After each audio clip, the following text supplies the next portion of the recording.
battleground of the subarctic. Occasional forests of evergreen, plenty of snow, and temperatures that hover below zero.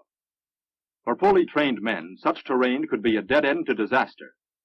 But the obstacles of bivouacking are no more formidable here than they are anywhere else when a man has first-rate U.S. Army equipment and knows how to use it. In preparing to bivouac, before a man takes off from his base camp, he checks his personal equipment. A warm sleeping bag. After a hard day in the open, it's something a man really appreciates. A feather-stuffed quilt with its water-repellent case fits into a carrying bag which can be packed at the bottom of a man's rucksack. A sleeping pad. When blown up, it forms an air mattress. And of course, there's the score of small items that a man carries in his pockets and on his belt. A rucksack is the normal Arctic pack. Medium weight loads can be carried a lot easier in a rucksack than in an ordinary pack. Most of the weight is distributed on the hips, giving the low center of gravity necessary for skiing. By keeping the pack from wrapping snugly against a man's back, the frame allows a circulation of air that reduces the perspiration that collects.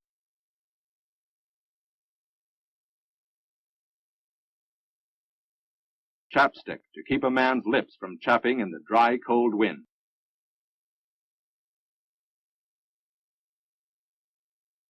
Sunburn preventive cream.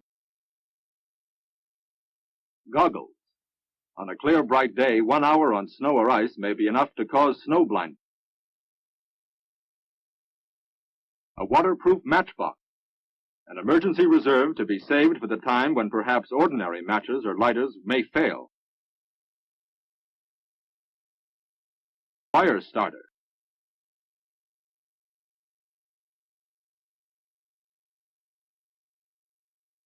A candle for heat and light to be put in a pocket later. An emergency thong for lashing packs and repairing ski straps and snowshoes. The hook on the belt strap is useful for carrying miscellaneous items that a man may not care to carry in his pocket, like the stiff mountain brush that he uses for brushing the snow off clothing and equipment. And possibly his spoon.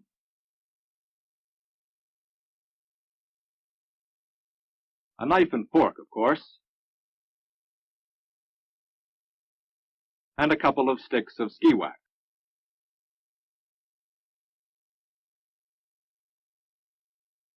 A soldier in the subarctic travels light. Heavier and bulky items are hauled in the squad's 200-pound capacity sled. The boat-like sled is made of plastic. It has a canvas cover and lashing rings and ropes for protecting and securing the load. It's important to properly distribute the weight. The 10-man Arctic tent goes on the bottom. Another heavy item, the 5-gallon gasoline can, fits conveniently to the rear of the tent. Rations in the Yukon stove go up front, along with a pair of one-burner cooking stoves.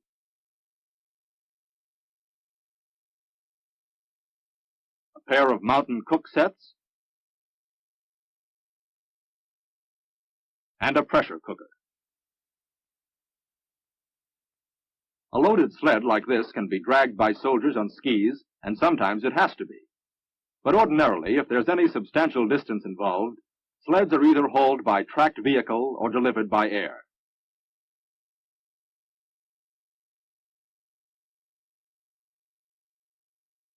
Carefully covered with the canvas that is folded and tucked to keep out snow and moisture, the cargo is latched down from front to rear with stout nylon cord.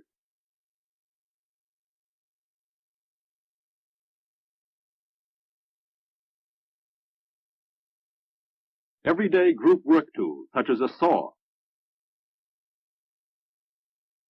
a machete, and an axe.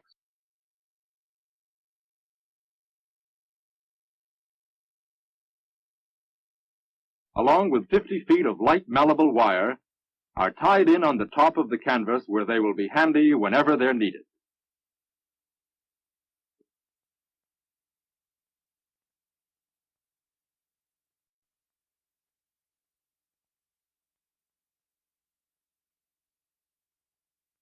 Preparations complete, the platoon moves out.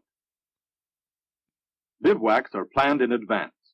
Before leaving the base, the platoon leader usually has decided the distance that his unit should attempt to cover in a day, and by checking maps, he has selected likely terrain that should be suitable for defense.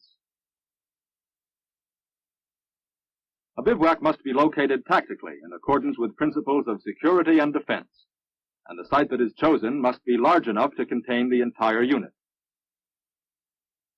Evergreen forests are decidedly superior to open country, and it's worth making a special effort to be able to take advantage of all that they have to offer. Advantages like firewood, unlimited boughs for insulation, protection against weather with an umbrella against snowfall, a windbreak from the snow-blown cold, and, of course, effective natural camouflage against enemy air and ground observation. Choose your site in the thickest part, and enter from a point where your trail can be camouflaged or easily hidden by shadows.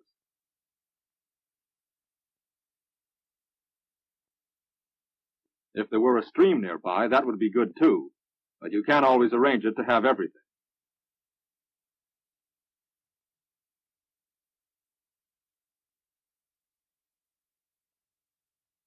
This location fills the bill.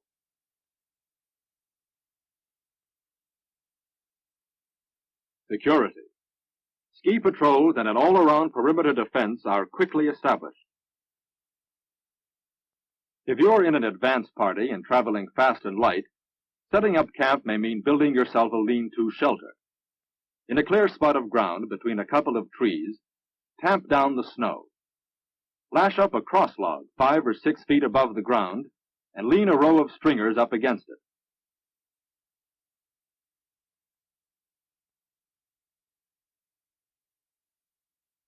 Making a good solid job of the corner lashings is rather important. A unit of well-trained soldiers can put one of these up in shorter time than you'd think. In a site like this, where you're lucky enough to have plenty of evergreens, every scrap of every cut tree serves a useful purpose. The boughs that are used for the roof are laced into the supporting stringers and woven in with each other so that they will hold in place. The short branches are spread out on the ground to make an insulating mattress-like floor. Pointed stump ends are tucked in underneath the softer tip portions. When the tactical situation permits, build a long log fire, preferably backed up with a reflector wall. An air mattress isn't a must, but it's a convenience. When boughs have been spread on the floor, something has to be laid down under the inflated mattress to protect it from punctures.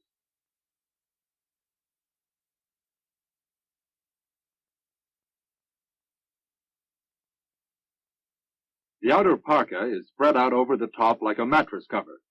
The warmth that it can provide is not going to be wasted.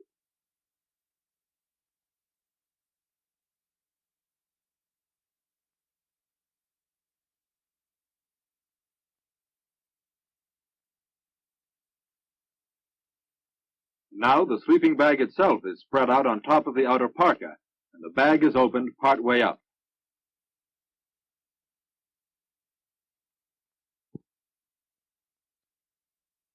The mountain brush is unhooked and placed where it will be handy. Such things are left inside the bag so they won't get lost, and keep your pants pockets buttoned. Your rucksack folds up under the head end of the air mattress. When the tactical situation makes it reasonable to take your clothes off, there's a system for getting into your bag with minimum confusion. First, you loosen your belt. Boots come off one at a time, left foot first. As soon as one is off, the foot goes down into the bag.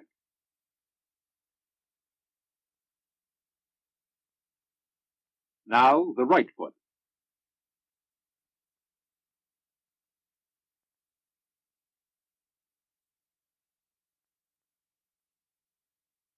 Wriggling out of your trousers is the next trick to go to work on.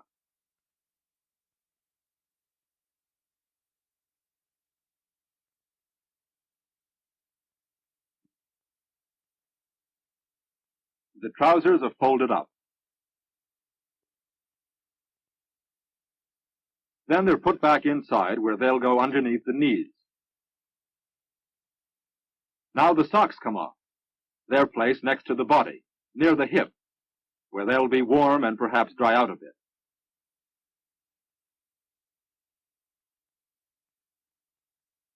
Your intermediate jacket is placed under the shoulders.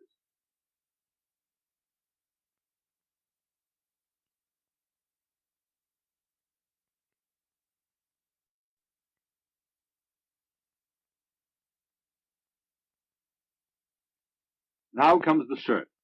You take it off and fold it up so that you can use it for a pillow.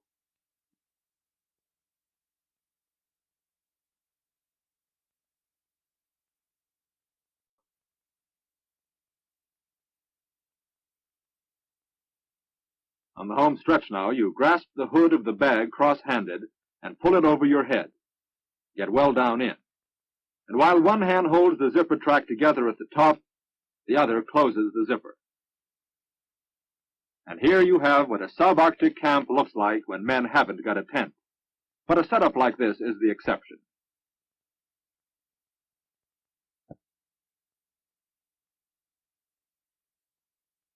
Ordinarily, units travel with their squad tents. On planning the arrangement of the tent site, care is taken so that tents will be a full 60 yards apart to lessen their vulnerability to shell and mortar fire. The motorized vehicles with the cargo sleds follow close on the heels of the advance party. The end of the trail does not mean any loitering halt or slackening in activity. Men are sweating, and it's the exercise of the forward push that has been helping keep them warm. Until there is shelter and a fire, the exertion of pitching camp will help protect you from getting chilled.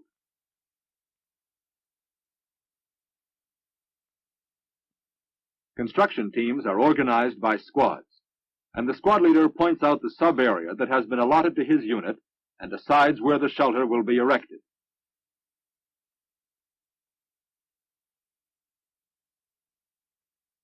The leader explains the restrictions that will be enforced concerning bough cutting, the use of water supply, and the handling of camp sanitation.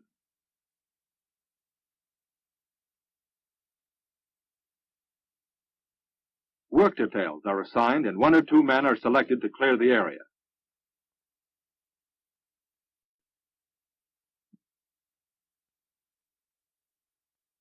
The floor of any shelter, of course, will want to be clear of broken branches and twigs and free of any jagged obstructions like protruding stumps. The deeper the snow, the better, and the snow is not cleared away from a campsite. It is packed down firmly so that it may act as a carpet of heat insulation. Bare ground gets considerably colder than snow. A man is sent to help construct the platoon latrine. Another goes after water for cooking and drinking. Whenever the tactical situation permits, a fire is started up immediately upon arrival so that a pot of tea or coffee can be set to brew. The rest of the men in the squad take over the assignment of setting up camp and erecting the tent.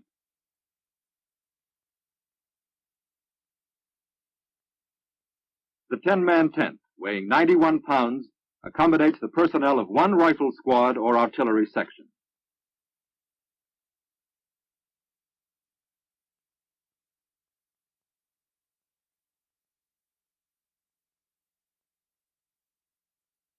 With the site having been cleaned up and made ready, the hexagonal-shaped tent can be unrolled immediately.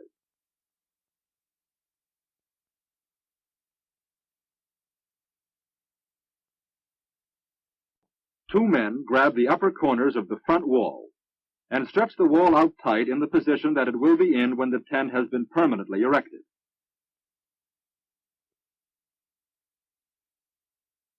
While the corner pegs are being forced into place, the center pole is assembled and its sections are locked into place.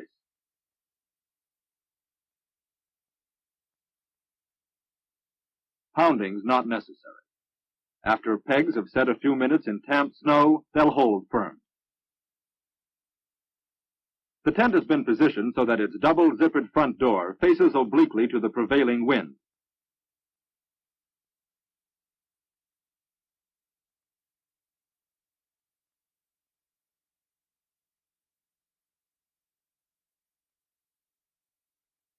The center pole is made of lightweight magnesium, and when it has been fully extended, it is 9 feet long. To keep it from sinking down into the packed snow, take any flat surface, such as a box top, and slip it under the base.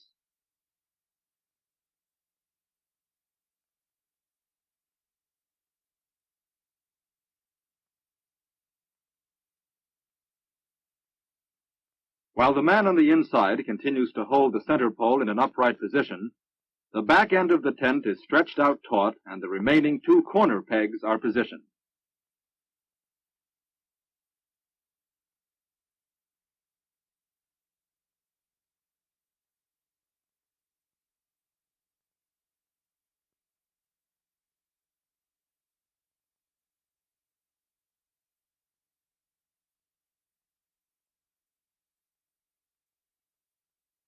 If this was being set up for an aid station, a command post, or other operational headquarters, by using the zippered rear door, it would be possible to join onto a second tent so as to form one long shelter.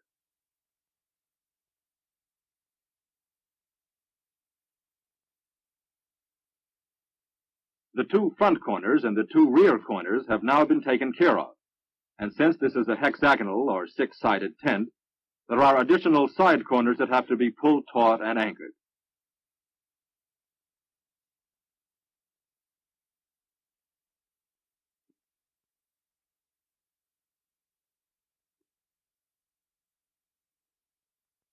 Now back again to the front end of the tent. The yellow ropes extending out from the upper corners must be stretched out and pegged down.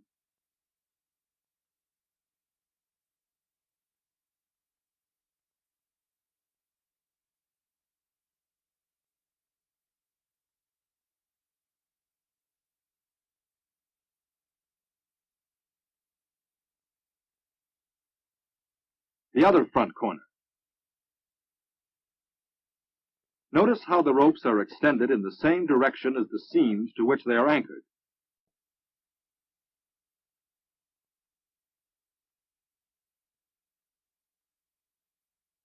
The door rope may be tied to a tree, or if there isn't a convenient tree, you can fasten a clove hitch around a ski or a cut pole and secure the running end to a peg in the ground. While both ski and tree can be used, the ski will not be utilized when trees are available in the area.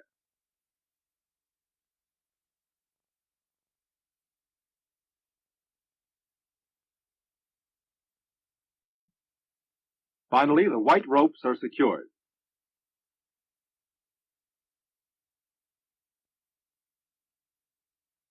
When completed, the tent should be tight and firm and should not flap loosely about in a wind. With the sled unloaded, the shelter is ready to move into, except that it's going to need to be heated. It's the Yukon stove here that takes care of the heating problem. Yukon stoves are designed so they can burn both wood and gasoline. Either way, they work fine, and all necessary fixtures and tools come packed inside.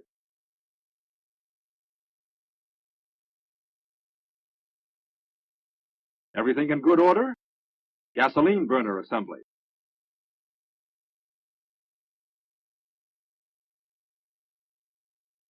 Fuel can adapter.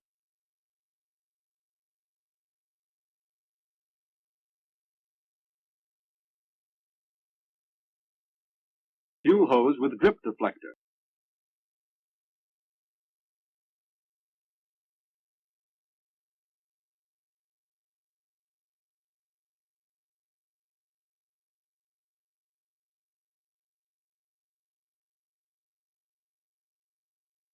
Spark arrestor and chimney guy line rope.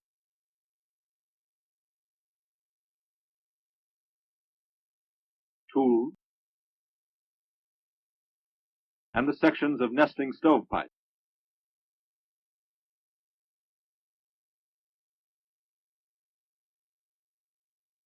With the base section of pipe fitted in place, it serves as a leg to support the rear of the firebox.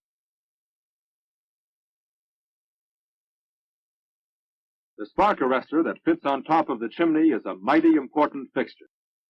By deflecting the draft and screening the smoke, it reduces the hazard of sparks that can burn holes in the roof of your tent, and, under some circumstances, might pinpoint your location to enemy observation.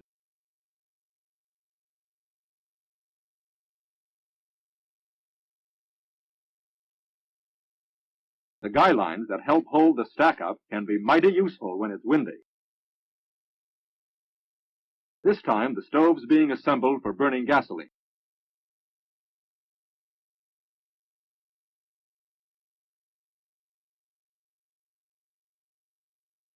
That's the burner, of course, that's being fitted into place.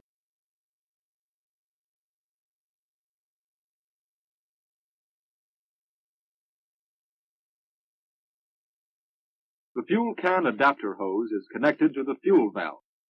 Connections must be tight, but there's a definite limit to the strain that they can stand. If threads become damaged, and they damage easily, it's apt to cause a messy little fuel leak. The fuel valve should be closed for the time being. This is another thread that must be treated with some care and consideration.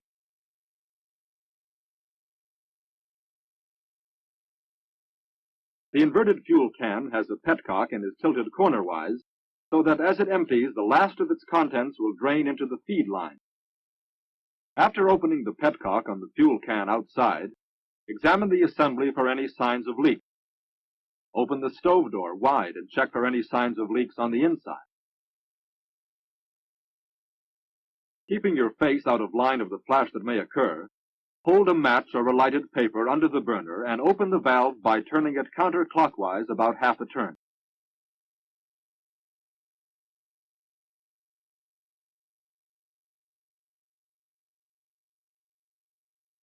Then slowly close the door and slide the draft inlet so that it will be closed.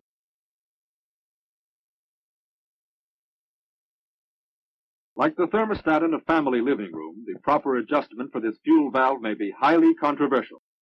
The final unpopular decision will probably be made by the man with the highest rank. To stop the burner, the valve is firmly but not forcefully closed. When gasoline is scarce, and there are times when it gets in short supply, a Yukon stove is also a first-rate wood burner.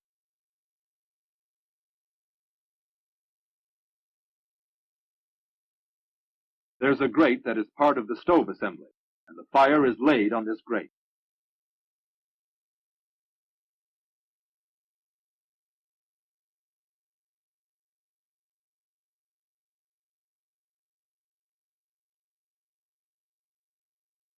The spark arrestor outside on the chimney has already been checked and adjusted for use with wood. When the fire is catching in good shape, the door is closed and its draft slots are open. As for a latrine, a slit trench is built to accommodate the occupants of several tents. Latrine discipline will be strict. Where frozen soil makes it impossible to dig into the ground, wind-blown pollution is common, and snow may have to be thawed for drinking water. A typical latrine arrangement is set up between a couple of trees. A trench has been dug down through the snow as deeply as possible, and above there's a stout horizontal pole for a seat and a second pole to serve as a backrest. For deluxe accommodations, a windbreak of boughs can be constructed at the rear, and the wash faucet, well, it may have to be a clean handful of snow. When a bivouac is planned for any duration, a tent latrine may be set up utilizing old ration boxes as catch basins.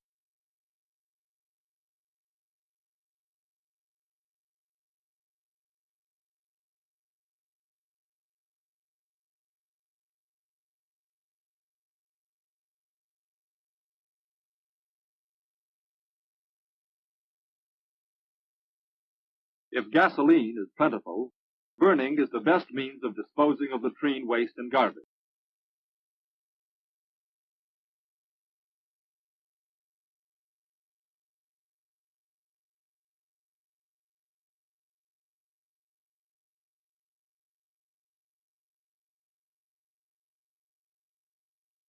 When burning is out of the question, such treasure can be buried in snow pits, and the site marked for the protection of other troops who may follow.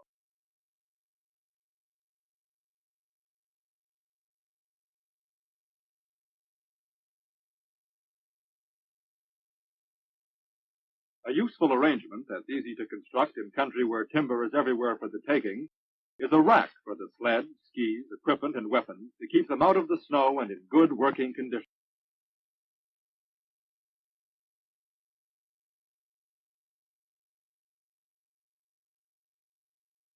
And when snow is piled up around the base of the tent, it stays warmer and is more secure from the wind.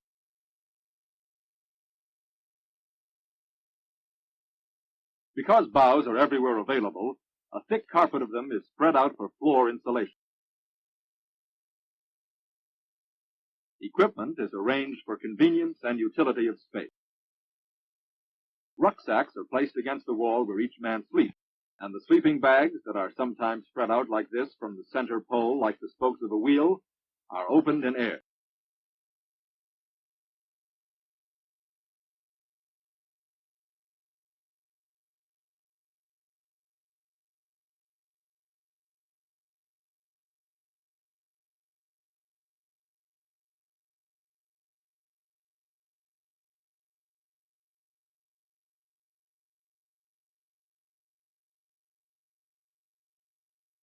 A cup of hot coffee begins with a number of cups of snow, and it's a slow process.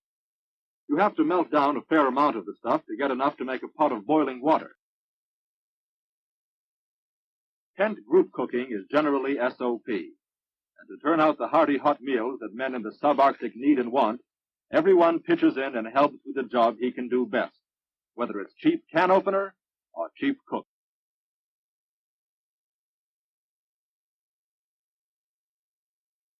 The Yukon stove is the old standby, and there's always the cook stove if more burner space is needed. About done, is it, Chef? Using squares of clean cardboard for plates cuts down on the dishwashing chore in country where hot water is hard to come by.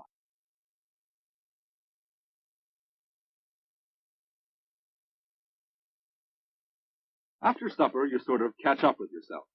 Big game country? Prepare for the big game. Gin rummy. Washing with snow? You get used to it. No, this isn't snow, and up here where whiskers grow icicles, shaving's important. Using drying lines. Clothes get damp by the end of the day, and getting into wet clothes every morning, you'd make yourself sick. The higher up you hang them, the faster they dry. Whenever the tactical situation permits, you make yourself as comfortable as you can, because a night may come when everything may be far different.